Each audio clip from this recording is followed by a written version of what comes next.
Hi అండి, welcome to my channel Akshu and mom's kitchen.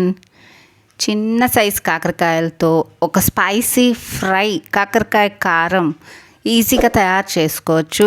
అది చూపిస్తాను, ఎలాగో నేను చేసి చూపిస్తాను, మరి మీరు ట్రై చేయండి. కాకరకాయ కారం చేసుకోవటానికి చిన్న సైజు కాకరకాయలు ఒక పావు కేజీ తీసుకోవాలి. వీటిని శుభ్రంగా కడిగి పైన తొక్క రిమూవ్ చేయాలి. వీటి కాడ రిమూవ్ చేయక్కర్లేదు. మధ్యలో ఘాటు పెట్టి లోపల సీడ్స్ రిమూవ్ చేసి అందులో సాల్ట్తో నింపాలి. పైన కూడా ఉప్పు చల్లాలి.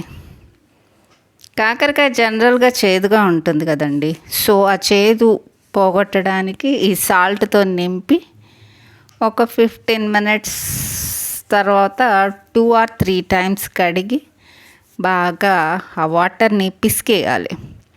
ఇక్కడ నేను కాకరకాయలు అన్నింటినీ సాల్ట్తో నింపుతున్నాను.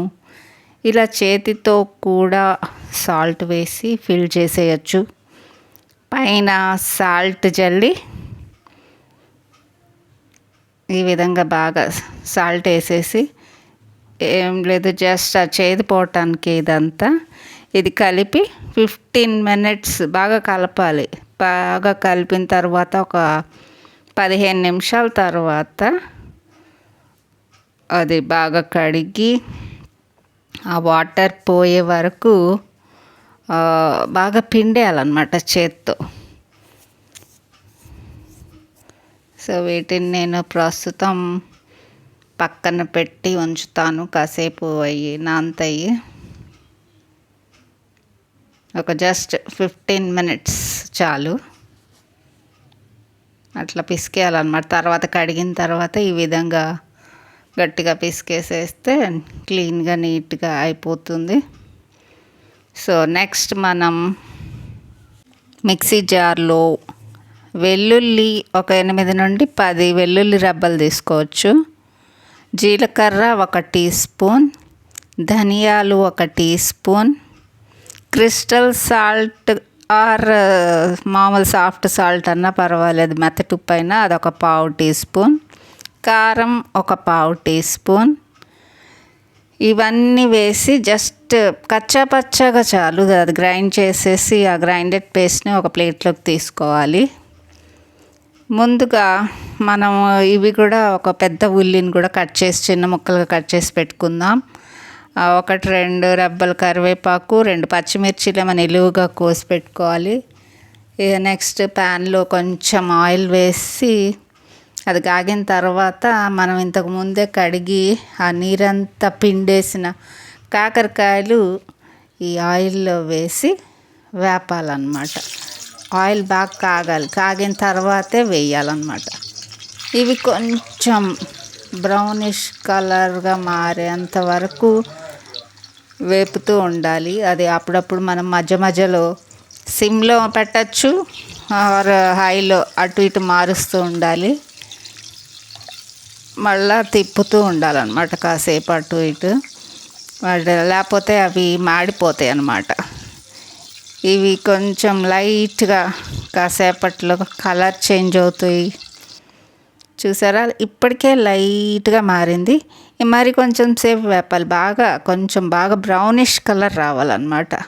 ఆ బ్రౌనిష్ కలర్ వచ్చేంత వరకు చక్కగా వేపుకోవాలి. అప్పుడు తినటానికి కూడా చాలా రుచిగా ఉంటుంది. సో చూసారా, బ్రౌనిష్ కలర్గా మారుతున్నాయి. వీటిని మధ్య మధ్యలో కూడా ఇలా ప్రెస్ చేస్తూ అటు ఇటు తిప్పాలి, లేకపోతే లోపల అవి వేగవు మనం కట్ చేసిన సైడ్. ఇలా బ్రౌనిష్ కలర్లోకి రాగానే మనం ఒక ప్లేట్ తీసుకొని అవి వేరే ప్లేట్లోకి ట్రాన్స్ఫర్ చేసేద్దాం. ఇవన్నీ జాగ్రత్తగా ఒక ప్లేట్లోకి తీసేసుకోవాలి. సో మిగిలిన కొంచెం నూనె ఉంది కదా, ఆ నూనెలోనే మనం మిగతా ఇంగ్రీడియంట్స్ వేసి వాటిని అందులో వేపాలన్నమాట.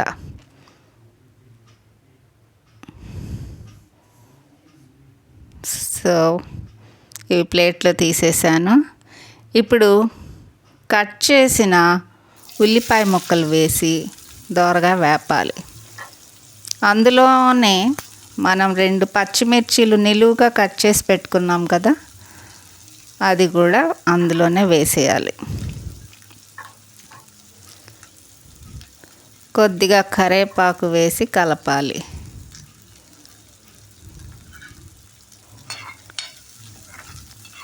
ఈ కొంచెం సేపు వేగనియాలి. ఈ కొద్దిగా సేపు వేగిన తర్వాత జస్ట్ ఒక పావు టీ స్పూను పసుపు కూడా వేసి బాగా కలపాలి.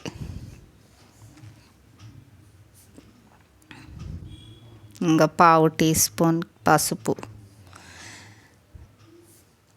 ఇది వేసి ఒకసారి జస్ట్ అటు ఇటు కలుపుకుంటూ వెళ్ళాలి.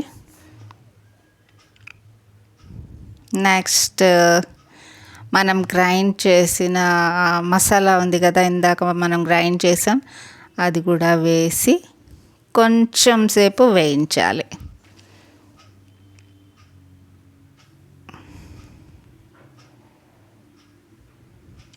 మనం సిమ్లోకి హైలోకి మారుస్తూ చేయాలి, లేకపోతే ఎక్కువసేపు హైలో పెడితే అవి మాడిపోతాయి. సో అటు ఇటు మారుస్తూ దగ్గరుండి చేసుకోవాలి. మళ్ళీ మనం ఆల్రెడీ వేయించి పెట్టుకున్న కాకరకాయలు ఉన్నాయి కదా, ఇంత ప్లేట్లో తీసాం, అవి కూడా ఇందులో వేసి మరొకసారి బాగా కలపాలి. ఇవన్నీ కలిపి ఒకసారి బాగా వేగిన తర్వాత ఆ మసాలా అంతా వాటికి పడుతుంది అన్నమాట, కాకరకాయకి. ఇవన్నీ చిన్న కాకరకాయలతోనే చేస్తేనే బాగుంటుంది. చిన్న సైజు కాకరకాయలే తీసుకోవాలి. సో ఈ అంతా మసాలా బాగా పట్టిన తర్వాత వేరే ప్లేట్లోకి ట్రాన్స్ఫర్ చేసుకోండి. చూసారా, ఎంతో నోరూరించే రుచికరమైన కాకరకాయ కారం రెడీ అయిపోయింది. ఇంకా తినటమే ఆలస్యం. సో మీరు కూడా ఒకసారి ట్రై చేసి చూస్తారు కదా.